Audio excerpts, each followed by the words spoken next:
คุยกับเธอมาก็หลายวันแต่ทำไมฉั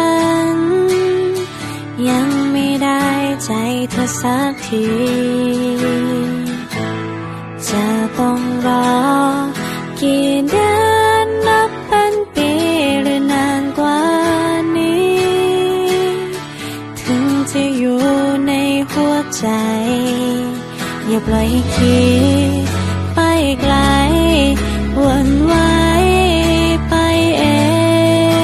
งถ้ามีคนของเธออยู่แล้ว